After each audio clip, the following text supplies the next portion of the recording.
দেশি মুরগি সঠিকভাবে পালন করলে তুলনামূলক কম খরচে এবং কম ঝুঁকিতে ভালো লাভ করা যায়। এখন আমি ধাপে ধাপে কিভাবে দেশি মুরগি পালন করলে লাভ হয় তা বুঝিয়ে দিব। তো চলুন ভিডিওটি শুরু করা যাক। সঠিক জাত ও পরিকল্পনা। দেশি মুরগি বা সোনালী কোনটা পালনে লাভ বেশি? আপনার উদ্দেশ্য ঠিক করুন। আপনি কি ডিমের জন্য পালন করবেন? ডিমের জন্য লেয়ার, দীর্ঘমেয়াদী আয়। মাংসের জন্য ব্রয়লার, 4-5 মাসে বিক্রয়যোগ্য। ঘর ও পরিবেশ, হাওয়া চলাচল ও সূর্যের আলো থাকবে।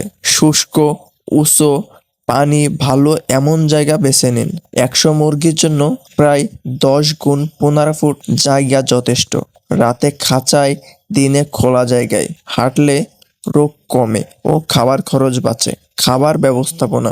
দেশি মুরগি প্রাকৃতিক খাবার, ধান, গম, চাল, শাকপাতা, পোকা খায়।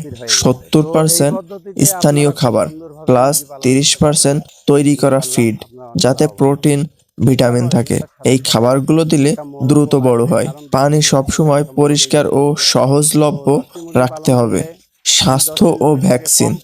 দেশি মুরগির সবচেয়ে বড় ঝুঁকি রানীক্ষেত এবং গুমোট রোগ। নিয়মিত ভ্যাকসিন শিডিউল অনুসরণ করুন।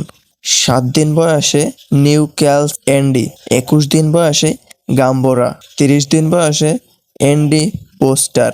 এরপর প্রতি 3 মাস পর পর এনডি। খাবার পরিষ্কার রাখুন। প্রতি সপ্তাহে চুন, ফিনাইল দিয়ে জীবাণুমুক্ত করুন। বাজার পরিকল্পনা। মুরগি 1 থেকে 1.5 কেজি হলে বিক্রির উপযুক্ত। আগে থেকে কসাইখানা বা হাট হোটেল এর সঙ্গে যোগাযোগ করুন। ডিম সরাসরি দোকান বা বাজারে দিলে বেশি দাম পাবেন। খরচ কমিয়ে লাভ বাড়ানোর কৌশল। নিজের জমিতে পালন করুন, ভাড়া বাঁচবে। খোলা জায়গায় ঘেরা দেওয়া, খাবারের খরচ কমবে। রোগ প্রতিরোধ জোর দিন, মৃত্যুর হার কমলে লাভ বাড়বে।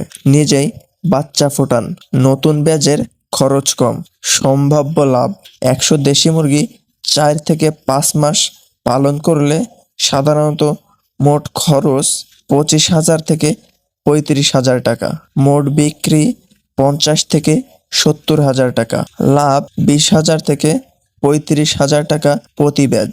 আশা করি বুঝতে পারছেন। তো আমাদের ভিডিওটা এই পর্যন্তই। আমাদের ভিডিওটা যদি ভালো লেগে থাকে তাহলে অবশ্যই লাইক, কমেন্ট এবং সাবস্ক্রাইব করতে ভুলবেন না। সবাই ভালো থাকবেন, সুস্থ থাকবেন। আল্লাহ হাফেজ।